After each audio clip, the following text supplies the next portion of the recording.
Hey everybody, so this is my first install of a sound decoder using Nick's Decoder Buddy. This is the version 1. This is a lifelike Proto 2000. This is the shell. Shell still needs to be detailed a little bit with the parts that come with it, like the plow installed, antenna installed, stuff like that. I did have to modify the inside of the shell a little bit. There's a little brace right there that I had to cut out.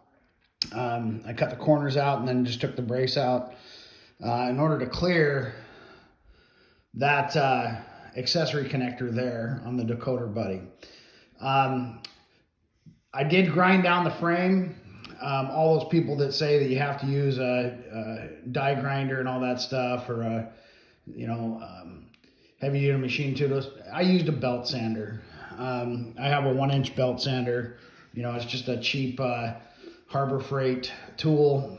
I hogged out all that material in less than 5 minutes. You can see that it's level.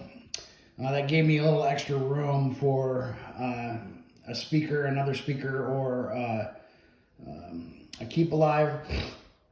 I did not opt to ground it all the way back and mount a bigger speaker. I mounted the sugar cube up front. That tape's coming off. It's just allowing the glue to set.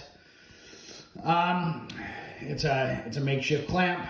I have tested it with the decoder. It sounds great. Some things to keep in mind is I used servo tape for RC cars to mount the decoder, or the board.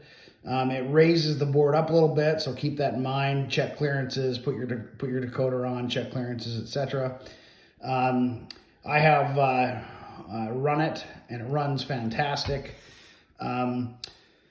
The power wires coming off the trucks come straight into the board, and then I have my speaker wires connected there as well. I'm probably going to mount another speaker back here so I can have dual sugar cubes. This one I went full depth. This one I probably can't. I can probably go half depth. I'm not going to use a keep alive right away. Most of the stuff that I run on doesn't need it, but I might add it later, and if I do, I'll have plenty of room back here to do it, especially for one of the new ESU keep alives. So anyway, belt sander. The install is really clean. I haven't installed the LEDs yet. The power wires, I ran them over the top so that they're not in the way of the body. Things to keep in mind is that's one of your body post holes. You can modify the body post and cut it out, but I opted to just use the original hole. It lines up perfectly. You have to get pretty far forward here, but I left a gap so that the board was not touching the metal.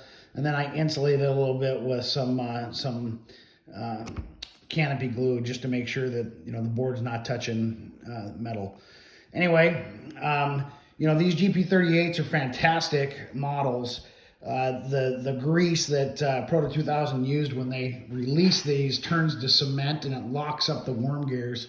What I did is I completely dismantled the model, took apart the trucks, cleaned all the old grease out, and then soaked the worm gears in alcohol, cleaned them up, lightly oiled the trucks, and then I also soldered the wires directly to the truck pickups. And then what I do is I check continuity along the way to make sure that my connections are good all the way from the wire to the wheels. I don't do anything special there other than just keeping things clean and straight. So next is lights, but that is my first Nick's Decoder Buddy install. One of the things to be mindful of is the LEDs. I've tested one so far. They're not the brightest because the resistors are 2.2K resistors.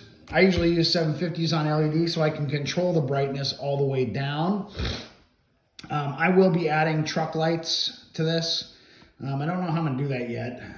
I'm going to have to go down through the frame and then over and across and under. And then I'll just paint the wires. But I'm also going to be adding ditch lights to this model. All right. So anyway, that's my first install using Nick's Decoder Buddy. That tape's ready to come off. And then what I did is I mounted that just using regular old micro scale this micro scale stuff here. All right. Okay, well, anyway, pretty impressed. I'm used to using TCS boards with the built-in resistor or the built-in keep alives. I like this quite a bit better. The one challenge you have is you have two clearance problems where normally you only have one because you have two pieces that are fairly high up. So keep that in mind. The decoder's mounted here, and then this is the accessory board mounted here. Keep that in mind as you get things mounted. Keep on checking clearances over and over and over. All right, the soldering tabs are first class. The solder flows to the tabs perfectly. I love the fact there are two speaker outputs. There's a speaker output on each end, and I'm just going to take advantage of that and put a speaker over here. All right, so I can have double the sound. Sound is fantastic. There's no issue there at all. This is a perfect location for the speaker on the GP38 to get the full depth of the ESU speakers.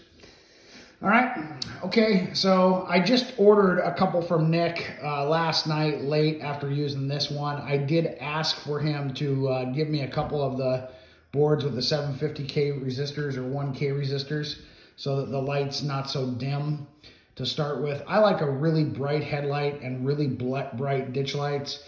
I won't replace this board with one of those. I'll leave it as is. For the future boards that I use, I want the brighter LEDs, especially on the headlights and ditch lights. The rest of the stuff like cab light and stuff, I just use the decoder tools to turn it down. All right, thanks, Nick. Great addition to the hobby. Really like it. Thank you very much.